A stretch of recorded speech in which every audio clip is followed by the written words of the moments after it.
So the Spurs do draft Ace Bailey at number 2 because they do have De'Aaron Fox. They do have Castle. I mean, they do have guards already, and they traded a lot of assets to get Fox because I don't think they thought they were going to be in this situation. And you said Spurs fans are having that debate right now, Ace Bailey versus Harper. A lot of them think Harper fits their team, or Bailey fits their team better based on currently constructed. So Harper falls to 3. It sounds like what Nurse and Morey said. They're going to take the best player available at 3, even if it is a guard. How does Harper fit with us? Because I mean, I see a lot of things. Everyone wants Harper, but you have McCain, you have Grimes, you have Maxey, but then you throw in Harper in there. I know he's a big guard, but how does that fit with us? I know everyone says he's an NBA prospect, NBA player ready tomorrow, and that's a great thing. Getting all the talent in the world. How does Harper fit with the Sixers? What's really also good is that he's big too. He's like 6'5.5". So that really helps. He's not. I think if he were a smaller guard, it'd be much harder for us to justify that selection. The fact that he has got size, you could put him on, smaller wings, right? Eventually, when he gets more of an NBA body, but he is NBA ready. So. But you can do that eventually because he is 6'5", 6'6". I just think it's all about giving a team something they don't have. So we don't really have a facilitator. We don't really have a guy who can get everyone involved without sacrificing their game, right? Harper's got that ability to get to the hoop whenever he wants to. So he can put that on ice or get to the hoop and distribute, right? Draw people to him when he gets to the lane. I know Maxey's gotten better at that, but that's something that's not Maxey's, that's not one of his, ace cards, right? That is Harper's ace card. So getting something we don't have, I think, is really important for our team.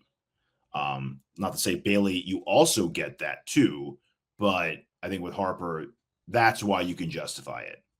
And if he is, I'm not going to say Dwayne Wade because it's ridiculous, but, near that, getting there, ascending there, you do that, right?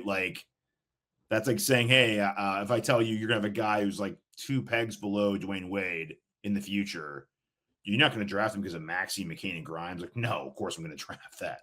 So I think that's what they mean. If they ultimately think he is the guy, then you don't hesitate drafting him because, this guy might fit better with a 35-year-old Paul George, right? I think you just do it.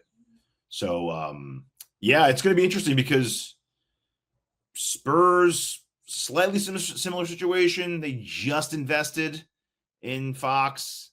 Are they married to Castle, or do they say, hey, we could just trade Castle and, for something else and then get Harper? They could do that. They could sell high on him. It was a weak rookie class.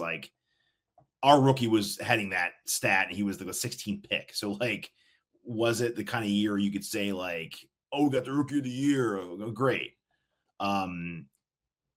It's going to be interesting to see because if they trade it, I think that whoever is trading in a 2, let's say the Bucks do it. Bucks are definitely going Harper. Whoever trades in a 2 is going Harper.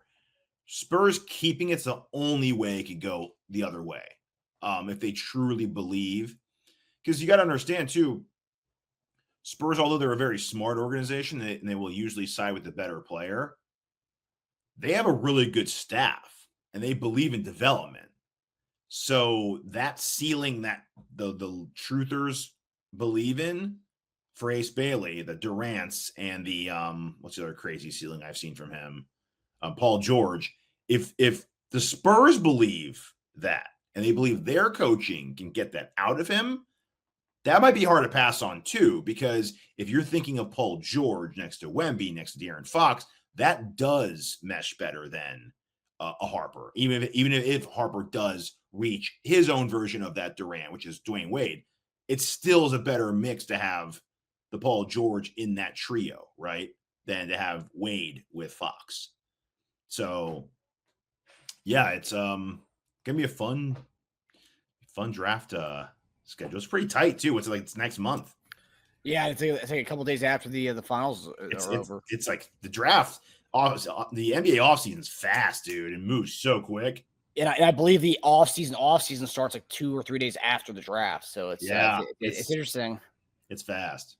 Yeah, it's weird how the NBA does the off-season after the draft, whereas the NFL they do the off-season and then draft. So you get to fill your needs and then see what else you can do with the draft. But yeah, with Harper, I love the fact he can play on or off ball as a guard, and we don't really have facilitator, although Maxey was starting to grow in that role last year. But I will say, if you do draft Harper, talk about and I think that what the Celtics have done over the last 2 years, maybe this year it's probably done, but the Drew Holiday, Derek White, having those two types of guards, I mean, I think that's pretty much set a pretty good precedent. You can do that, right? You can go and have those two types of guys. And you have a Harper Maxey kind of role there with playing the Derek White, Drew Holiday kind of thing. And I love the guard rotation too, because, we talk about, and that's another thing too. We talk about how we hadn't had guys like Ace Bailey. We also haven't had benches that could come in and dominate. So let's say we do have Harper and Maxey.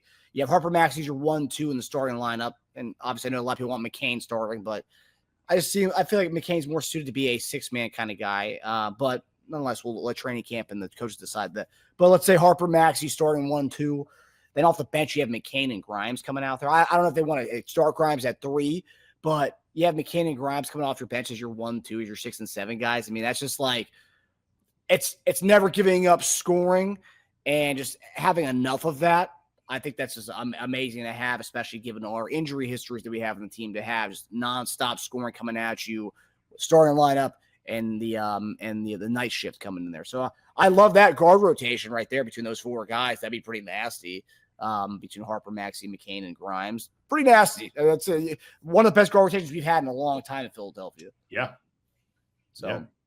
Yeah, that would be interesting. Do you think Grimes starts at 3 if they were to go with McCain and Harper, or Maxey and Harper and then 1-2? I mean, are we assuming they re-sign Oubre? Yeah, assuming he opts in. Yeah, opts in. Oof. I think they'll try it. Yeah, they'll try it. You got to see what works and what doesn't. I mean, we're going to have a new group of people this season again. Not totally new, but what's funny is that even though we're going to have a lot of the guys back from last season, a lot of the guys that played major minutes last season who are going to become more guys in our rotation didn't play with our best players. I know. Yeah. So another, get to know you period with our team yet again, even though they are the same team more or less. We're not going to have a lot of changes this offseason. No. Pretty much going to be the same guys, get as many back as possible, and then draft the number 3 pick, and that's it. And 35, and that's it. So, but they still haven't played together that much. Yeah, which is honestly a great thing, right? Just to kind of keep everybody in house, and they got a 1 year of learning with each other. It was like a freshman year last year for all these guys together. Now you have sophomore, you have 1 year of learning with each other, and now you get another year of growth together. But that's the one thing I will say with the Ace Bailey. I think I like the lineup more with the Ace Bailey, and I know people don't think Ace Bailey is going to start, but I do think he will start if we do draft him, because the lineup with that would be Maxey 1, Grimes or McCain at 2, which I think it'll probably be Grimes at 2, Bailey at 3 or PG at 3, and then Bailey or PG at 4, and then Embiid at 5. I like that lineup more so than Harper, Maxey, Grimes, PG, Embiid. I like that first one way more than I like that. We'll see how Bailey looks. I don't know if he will start, at least to start the season. You might just give the benefit of the doubt and the vet love to Oubre at 3.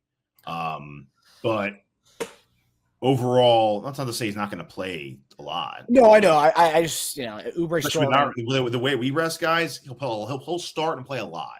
Yeah. But yes, I think Grimes, if you were going to give the starting nod to whichever rookie we draft, Grimes, Bailey would be the more seamless fit on the starting 5. He jumps right into 3. Yeah. No, I agree. And that's the type of guy we've been waiting for.